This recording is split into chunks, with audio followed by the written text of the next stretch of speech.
Today we're going to be taking a look at a super easy way to end up with a clean race bonus and get the win at the Tokyo Expressway using the Suzuki Cappuccino. I normally use a racing rig and a VR headset, but for the purposes of this video I'm using the controller and the flat screen just so that I'm on the basic level of setting up the game console. On the bottom corner of the screen you'll see me using the rig and the VR headset, and I push a lot harder. I'm not comfortable with the controller, so that's going to be the main screen and the top corner. But before we get too far into this, let's go ahead and review what we need for the setup of this particular race. The Cappuccino is found in used cars, but this is a rotating inventory and the price may change as well. If you don't see it right away, you can find it at a later date. You will want to also get the engine swap, which you can see on the palette to the left. The one we unlocked here is actually a bore up. This is not an engine swap. If you do have the swap, you can find it in your garage under tuning parts, and you can see the 1.3B is listed as compatible with our Cappuccino. After collector level 50, you can also just purchase one at GT Auto for 225,000 credits. It's well worth it in this car. After you have the car fully upgraded, you can see the settings here. Feel free to pause. And I also have the anti-lag set to weak on this car. But we're picking up back with the race, and you can see we're actually in dead last here. I actually did this on purpose just to show how easy this race can be. We are never going to pass the cars in this back section. This is twisty. As you get comfortable with the race, it's perfectly fine to pass here, although I still do not recommend it until around lap 5. Laps 1 through 4, you are on a wet track that is just drying out as you race, so you'll want to start with the car with intermediate racing tires. This allows you to use racing tires later on in the race, but it gives you enough grip to get through these first 4 laps. The downside to these tires is they wear extremely fast on this track. So you're only going to get 2 laps for each set of intermediate tires, and we're going to end up doing 4 laps total, so we're going to end up pitting twice. If you're short on credits, you can just purchase the intermediate tires and the racing hards. I have the full set of tires for these cars. I try to keep them set up to where I can play however I want, but those are the only sets we're actually going to be using this race. And although we're in dead last currently, the car at the bottom where I'm racing more in my comfort zone, it has been in first since the first corner. And I typically run this with a manual transmission as well, the fully adjustable manual. That way I can play with the clutch. This car has plenty of ability, and you can detune it a little bit if you like, just to make the game a little bit more fun. Once we hit this front stretch, we are going to be passing, and what you'll want to do is just go ahead and pass the cars, but you're still going to race conservatively. You don't really need to be pushing at all. You'll want to find a nice comfortable pocket to where you are not getting hit by the AI throughout the rest of the race. This can be a difficult track to get the clean race bonus. It is a very fast track to race if you do keep it, but any real contact with the AI can cost you that bonus. If they hit you, it doesn't necessarily go away, and if it's just a light touch, it doesn't necessarily go away, but there's a good chance that it will, and then you lose the 50% bonus, which is like 200 something thousand credits.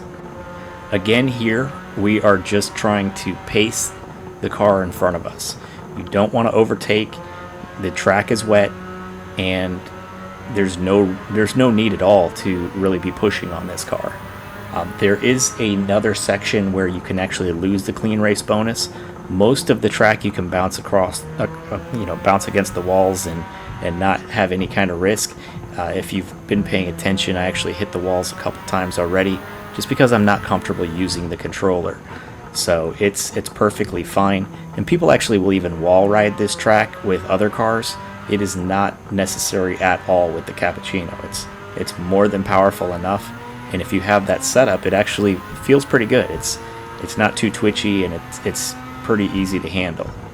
This back section here, this hairpin, if you end up crossing the line in front of you with the cones, you can lose the bonus, and if you hit those barricades on the inside of the corner as well, you can lose the bonus. So that is the other part of this track. You really need to be careful. You can see the car where we're pushing a little bit is already in the pits, so they are quite a bit ahead of us already. Now that we're coming into the pit for the first time, I like to refuel the car completely on the first pit stop. You can do it on the second and just take it to about 80 or 90%, but if you do it on the first pit stop, you get a little bit of an advantage because you're losing time on the wet track versus time on the dry track. As this track dries out, you're going to get faster and faster, and it actually can be a little bit difficult to run this race back to back, just because you'll be used to the dry track by the end of the race, and you might be a little bit overconfident when you come back in to race it for a second time if you're going for 2 in a row. Now we're just going to repeat the same thing we did here on the first 2 laps, so I'm going to go ahead and speed this up. I don't want to necessarily cut the video because I want you to see this is, real easy and not anything shady going on here. We're staying behind the cars on the back stretch and only passing on the front, and then we're coming up to lap 4 now, or towards the end of it, and we are burned through our tires again, so we need to go ahead and pit. On this pit stop, we're going to go ahead and switch to the hard racing tires. And the big difference on lap 5 versus the rest of the race is you still have very wet patches off to the sides. The tunnel's dry during the entire race, so you're fine here. But as you come out, you'll see the wet spots on the left and the right. So you'll want to stay in that dry section. And this lap, it's really important not to push too hard to pass the AI. You're going to have a lot more grip than you just did with the intermediate tires, but if you go to pass, you'll hit those wet spots and you can hydroplane real quick. So don't really pass at all on the lap 5 in the back section here. I don't even do that when I'm kind of pushing in the normal game, just because this is like one of the higher risk passing opportunities because you're on slicks, and you got to slicks a little prematurely, but you don't want to have to pit a third time. You can, but it's not necessary. So just concentrate on staying on the dry parts of the track and you'll get right through this no problem. And we're done pitting, so now anyone that you pass, you're actually holding on to that position, and we're currently in 15th, so not great. Meanwhile, you can see in the bottom corner, I'm in a much higher position. I'm on towards the end of lap 5, so you can kind of get an idea of how far ahead you could be if you're pushing harder, if you're more comfortable with controller, or if you are on the racing rig. But either way, it's not necessary to be as far up as the bottom corner car is. We're going to stick with the same methodology here where we're only passing on the front stretch, but as you get comfortable, you can pass in the corners. There are some great opportunities. I'm going to go ahead and speed things up again because now we are just going to start ticking down positions. So we got 14 ahead of us. We're staying behind. Actually, we went ahead and passed them on the back stretch. But we got much more grip now. So lap 6, you can start playing around a little bit more aggressively. Coming up to 14, we're up to 9th, and we're on lap 7, so we're ticking away laps as we're cutting through our opponents as well. So you're going to get a long way through this race.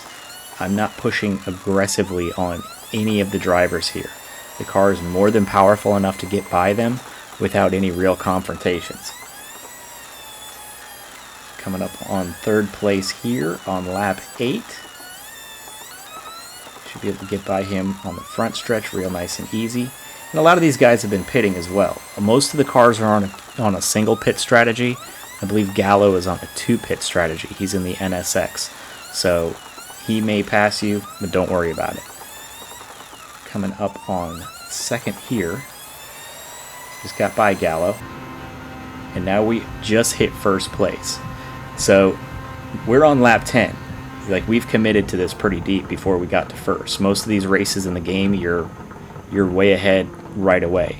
And you'll notice here that he comes back aggressively on me in the rear view, and I went ahead and let him go by. I don't need to be ahead of him right now. We have 10, 11, and 12 to compete and get to first, and we went from the back of the pack to first easily enough to where we don't need to really get aggressive fighting the NSX here, or I'm sorry, the GTR.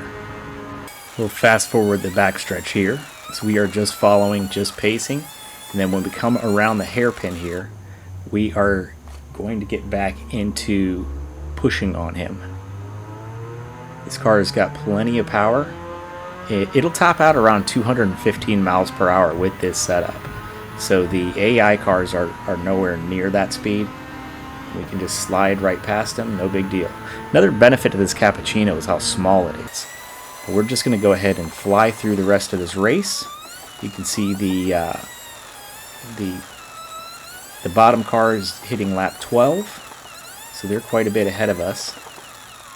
And they are coming up on the finish here in just a moment. We'll slow things down there as well. You can see there I even wrecked the car a little bit. Ended up spinning it. But we got first, even though we hit the walls. It's a clean race bonus, no big deal. We'll finish this last little bit up by going 8 times speed. And the car is getting close to the end of the fuel supply, so if you are uncomfortable, feel free to fuel up early. But here we are almost lapping a vehicle, even though we didn't make any effort whatsoever. We got the race finished in 26 minutes and 55 seconds, so it is a very fast method. And you can see we got our clean race bonus with 825,000 credits. So thank you for watching. Please like and subscribe for more content.